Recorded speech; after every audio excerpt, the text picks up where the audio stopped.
Risk Management Regulations, Trends and Lesson in the GCC. Please join me in welcoming Mr. Navin Ghorawat, Senior Manager at BADRI.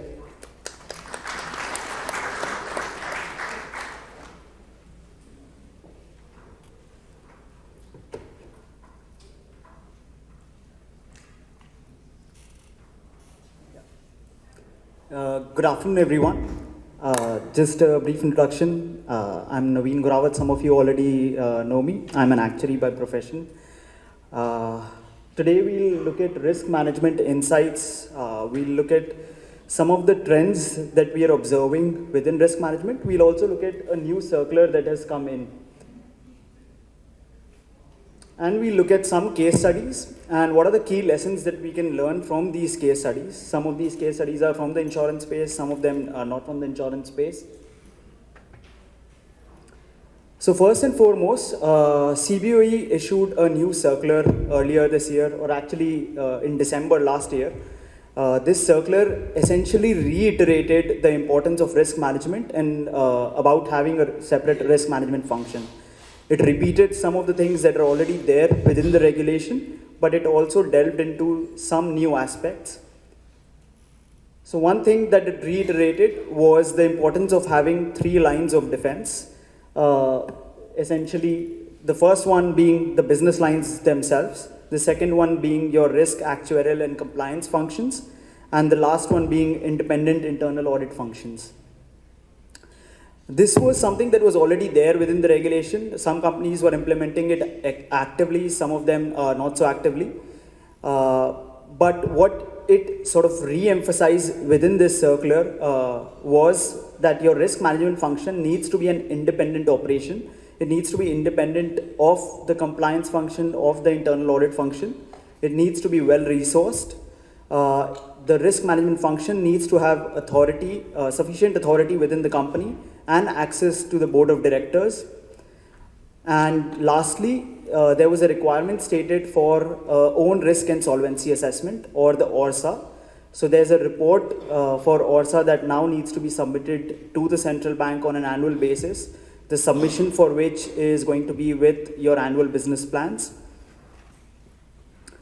It sort of highlighted the importance of having a head of risk function or a chief risk officer.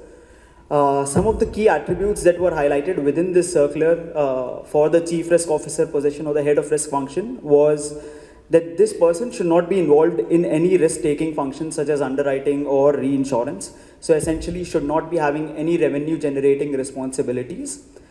It needs to be independent of compliance, internal audit, reinsurance, underwriting divisions, and it needs to have direct access or direct reporting to the board and more specifically to the risk committee within the board.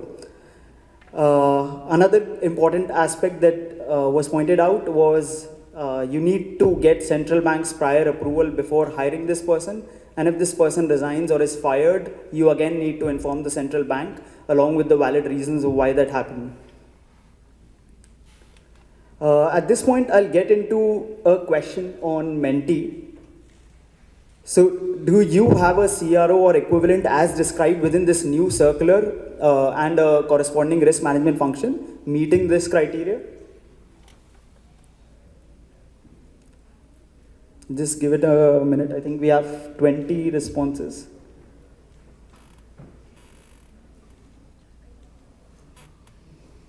All right, let's start seeing the results. Oh, so half and half.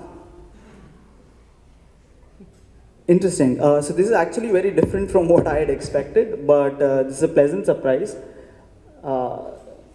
It'll be interesting to see how the half that's saying no plans to meet this requirement, because this requirement is due by the end of this year, and also the ORSA report that we were discussing needs to be submitted 30th April with your annual business plan. Moving slightly away from the general regulation to a specific risk that the industry at large is facing, which is to do with insurance receivables and salvage and subrogation recoverables. Some of you attended the conference last year and we delved into the receivable issue last year as well.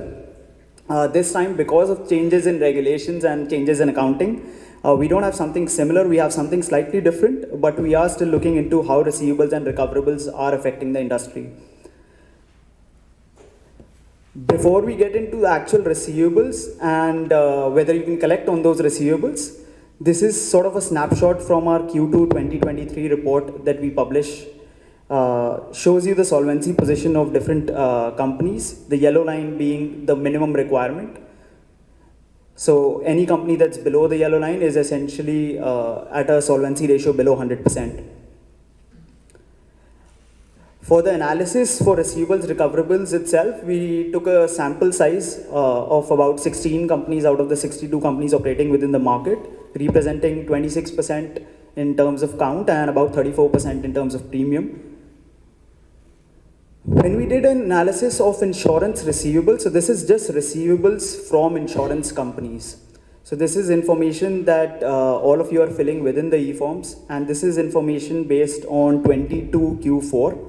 So as at 22 Q4, out of the subset of companies that we were looking at, they had booked insurance receivables from other insurance companies amounting to 375 million, out of which 150 million was from companies where solvency ratio is below 100%.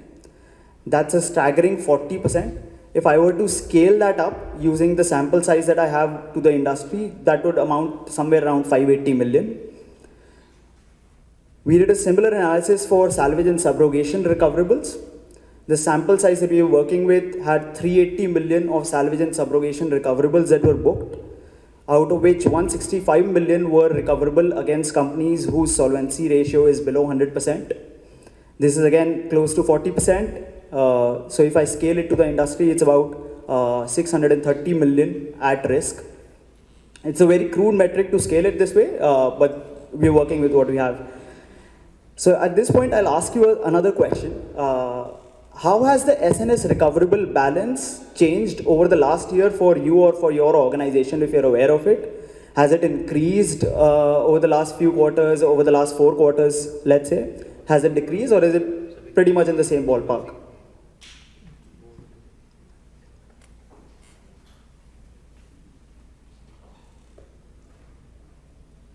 Let's see the results.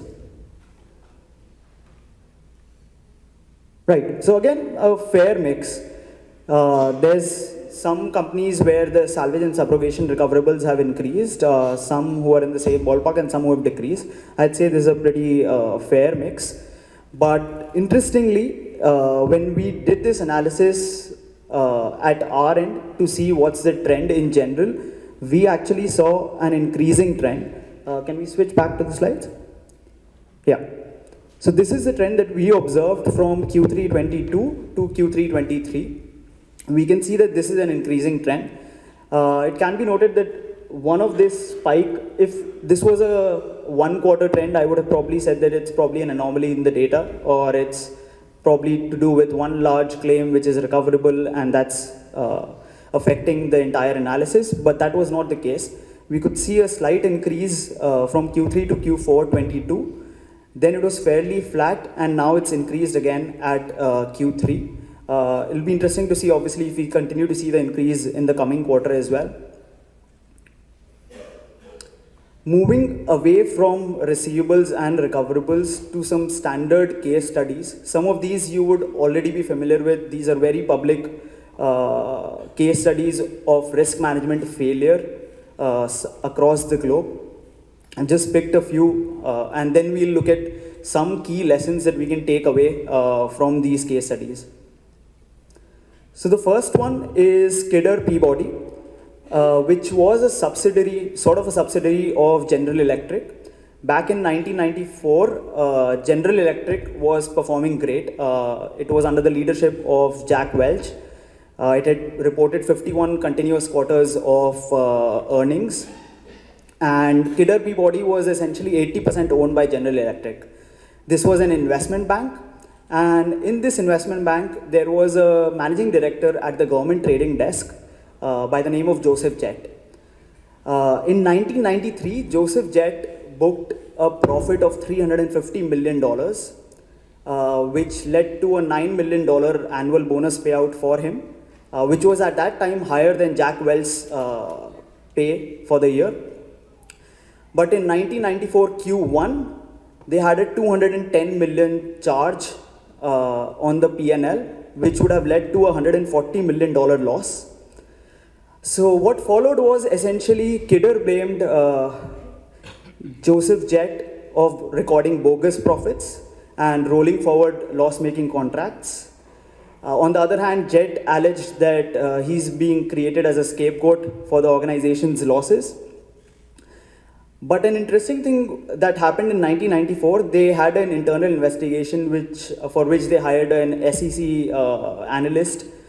And one of the statements in that report read, Jet supervisors never understood his daily trading activity or the source of his apparent profitability. And it's interesting to note that boards, senior management always need to be aware of the fact that just because it's profit making does not mean those profits necessarily exist. We are fairly quick to question losses that are happening, but we need to understand and we need to question profits also equally. In the aftermath, Joseph Jett was obviously fired along with 5 other C-suite colleagues of his, and Kidder Peabody was sold at a knockdown price to a rival. Another case study is Enron. So they were infamous. There was a documentary that was made. The documentary was called Smartest Guys in the Room. Enron was actually an energy trading company. What they did was they shifted the way of accounting from historical cost to mark-to-market. And I'll tell you how that affected the entire profitability of the company, but some background before that. So in 1985, Enron was formed, but in 2000, this was bang in the middle of the dot-com bubble where all tech companies or internet companies were performing extremely well. Yet Enron was considered one of the fastest growing companies and was recognized as a top investment opportunity. If we compare Enron's revenue by employee size, we can see how its revenues are in excess of $100 billion when its employee strength is actually smaller than Microsoft, and in the middle of the dot-com bubble. So how did they pull this off? So one thing that they did was they moved, after getting SEC approval, from a historical cost method to a mark-to-market method for accounting. Now this is a fairly legitimate method of accounting and it's widely used. But the key thing to note is that this is a method which can be manipulated, especially for assets which are not necessarily something as listed securities when you move to mark-to-market. Because this method relies on fair value, which is very hard to pin down for securities that are not listed. So what it essentially did was permitted the organization to log estimated profits instead of actual profits. One simple example, for example, they bought a power plant, and as soon as they bought the power plant, they booked the estimated profits or the expected profits from that power plant that were expected within the future on their P&L at that very point. When the actual profits did not materialize, which in our insurance world we say actual versus expected analysis, they would then transfer that loss-making entity to a special purpose vehicle off the main balance sheet, essentially never booking that loss altogether. A similar thing that they did was they got into a deal with Blockbuster Entertainment, which was a video-on-demand startup, which was also again doing essentially well. And just projecting the profits of the video-on-demand market, they booked $100 million of profit on their P&L as soon as the deal was closed. The reported revenues were obviously fictitious. They never materialized, and the $100 million profit from the deal also never materialized. The aftermath of this, the CEO and CFO were found guilty of massive accounting fraud. Arthur Andersen was one of the big 5 audit firms back then.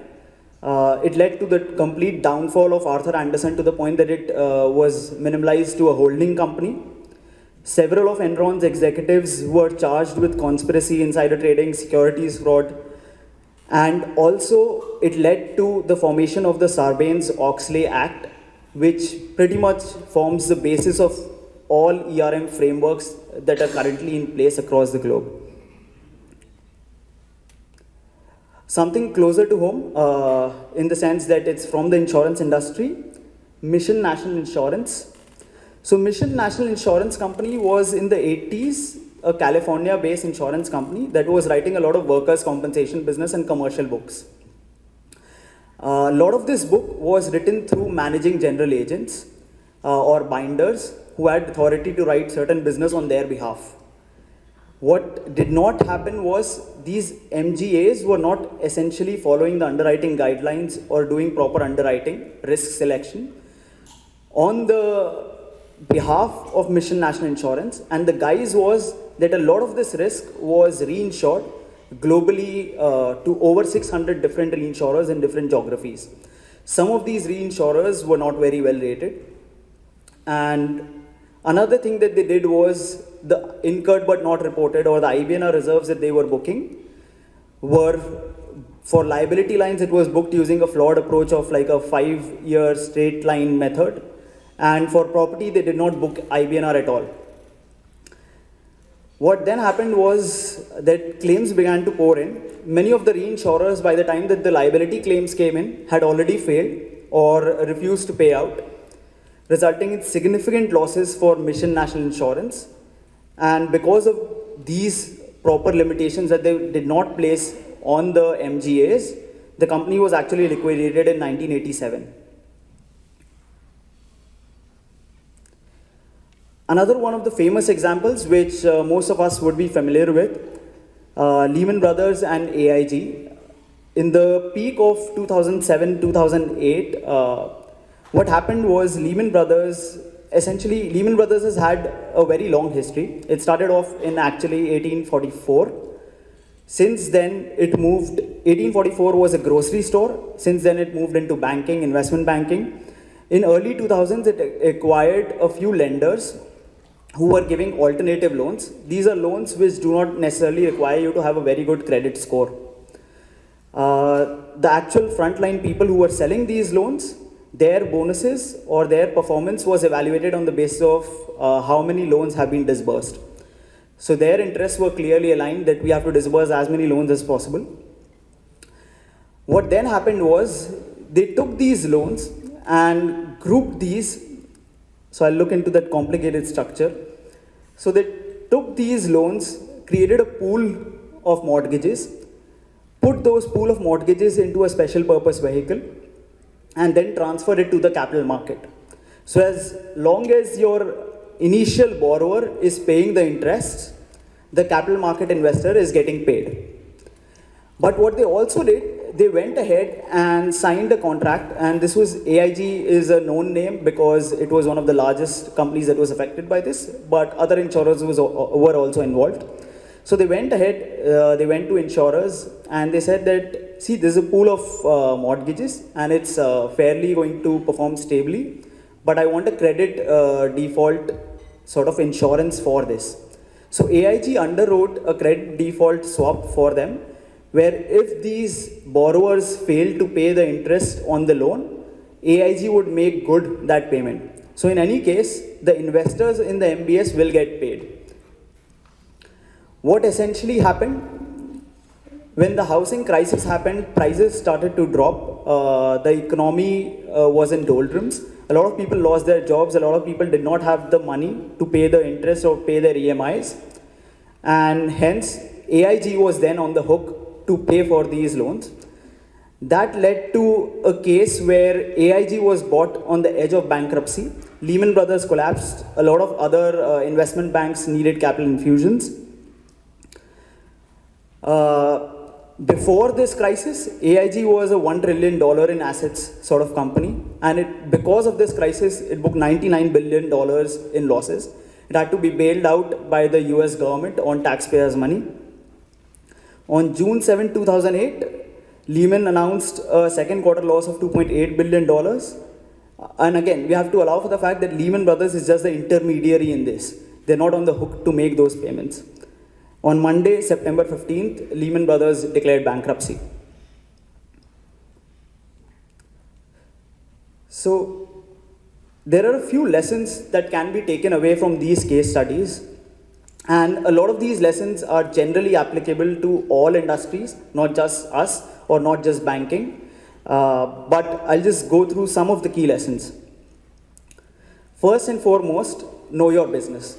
When Joseph Jett's supervisor did not understand how those profits are being made, that's what led to essentially, potentially the bogus profits. Everyone from the frontline employees to the board of directors need to understand what is the business that they're in and how different aspects of the business can affect the profitability of the company. This includes not only your own function, but also how what you are doing is being affected by what others in your company are doing and how your work is affecting the other departments. Lesson number 2, the need to establish checks and balances. A basic prerequisite of effective risk management is to have a system of checks and balances to prevent any single individual or group of individuals to have excessive power to take risks on behalf of their organization. You can think of it as simply portfolio diversification. So when you're investing in a stock portfolio of equities, you don't just invest in one stock, you invest in a portfolio to diversify the risk. That's how authority should also be diversified and not just centralized. It could be as simple as an individual writer writing very large risks on behalf of the organization, or an executive whose orders always go unquestioned, or there are no checks in place for those orders. Some people might think that these checks and balances are redundant, but that's just the nature of these checks and balances.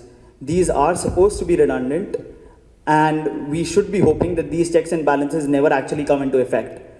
In an ideal scenario, they would never, but this is a redundant system that needs to exist. Another thing is setting limits and boundaries, somewhat similar, but slightly different. So one of the things in a ERM framework is a risk appetite statement, which needs to be approved by the board, and it needs to explicitly define the risks and the risk limits and the boundaries that the company will adhere to. It could be as simple as that we will not underwrite certain types of risk, no matter how profitable they seem, or we would not have exposure to a particular asset class beyond a certain point, or we will not invest in a certain asset class because that's just how our risk appetite is. But those need to be defined in terms of numbers, those need to be clearly defined, and everybody within the organization needs to be aware of these. Lesson number 4, keep your eye on the cash. This is as true for insurance as it is for a mom and pop grocery store on the highway. Fraud, embezzlement, theft all follow the cash. For instance, the Joseph Jett example in Kidder Peabody case study, he recorded $350 million in profits, but they were never reconciled with the cash. Similarly, for Enron, they recorded $3.3 billion in net income over a period of 5 years, but the actual cash that was generated was just $114 million. If people were to question where the cash is, probably this would have been picked up earlier. A long time delay between reported earnings and actual cash flow is a massive cause of concern. An item that obviously IFRS 17 is also going to take a look at. To quote an analyst, cash is king and accounting is an opinion. Lesson number 5, always use the right yardstick. The way a company decides to measure success impacts the behavior of the employees that are working for the company. If your yardstick against which you're measuring performance is purely driven by sales or is one-dimensional, it's not adjusted for risk, then that's how your employees are going to perform, which is what happened during 2008 when the frontline workers were issuing loans because their bonuses or their performance was purely judged on the number of loans that they are issuing or the amount of loans that they're issuing and not on the risk associated with those loans as well. The road to hell is paved with good intentions. Just saying that we had good intentions while we were doing this does not really help, especially when things are going down. Another way to look at it is, so a professor at UCLA said, if you go to a company and see smart people doing stupid things, 9 times out of 10, they're being paid to do so. So unless you're paying the people for the performance that you desire, they are not going to perform that way. You can have as many training sessions, you can have as many conversations, as many catch-ups with your teams. They will, at the end of the day, perform in line with what you're paying them to do. And lastly, balancing the yin and the yang, the hard side and the soft side of risk management. A lot of us tend to focus a lot on the hard side of risk management, which is that we need to have a ERM structure in place, we need to have ERM policy, we need to have a stress testing policy, a risk appetite statement, risk registers, XYZ. But those are just one side of risk management. There is a soft side to risk management. There is a culture side to risk management that you need to build across the organization. Because a successful risk management framework will only be successful if you have a thriving risk culture. It could mean something as simple as open communication. If there is an issue that is being identified, there can be two kinds of culture within the organization. One where if I identify an issue, I try to hide it so that I'm not penalized for it. Or if I identify an issue, I raise it as soon as I can, because I know that I will not be penalized for it and the organization can course correct as soon as possible. You need to establish those principles and that culture, and that needs to go all the way from the board of directors to the most junior analysts working within your organization. Everyone needs to be aware of what are the principles that the organization is following and what are the risks that they are taking and how their decisions are impacting the organization. Lastly, there can be no reward without risk, but we being in the business of risk, we should know that risk should not be taken randomly. Thank you.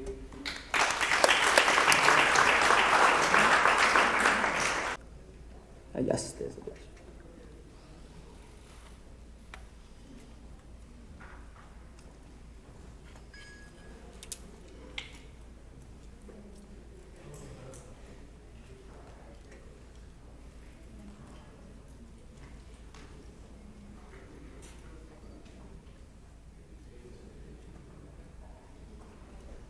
No. Yeah.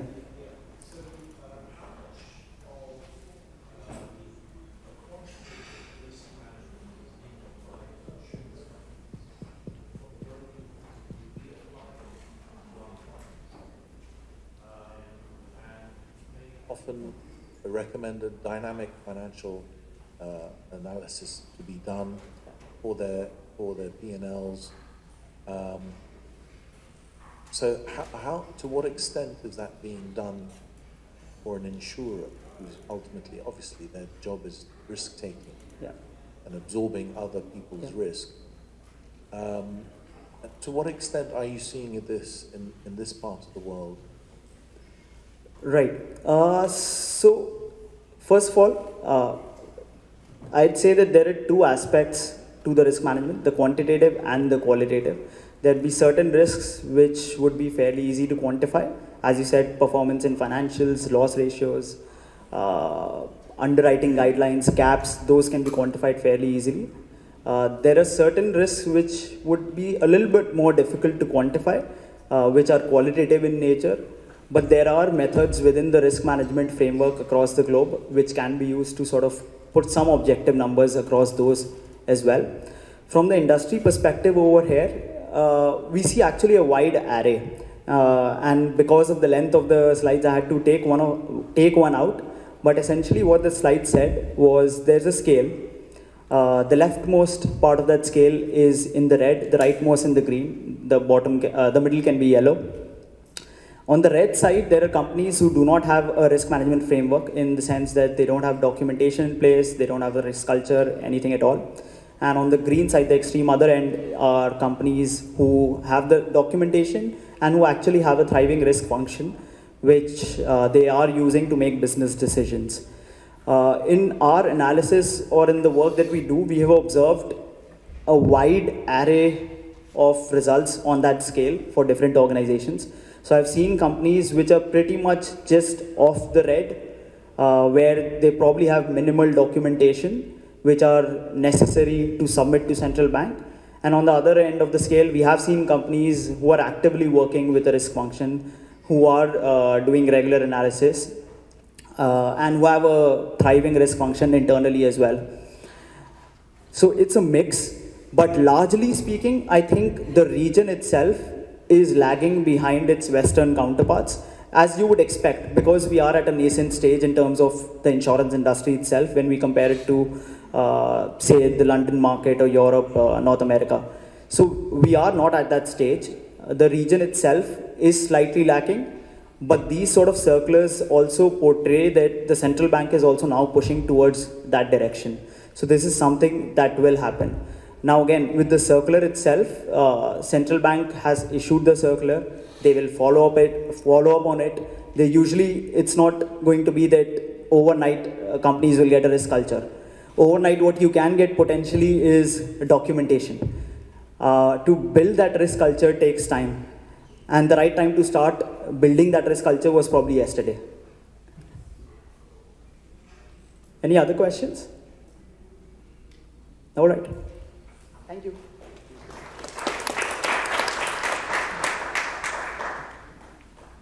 Thank you, Navin, for your engaging presentation.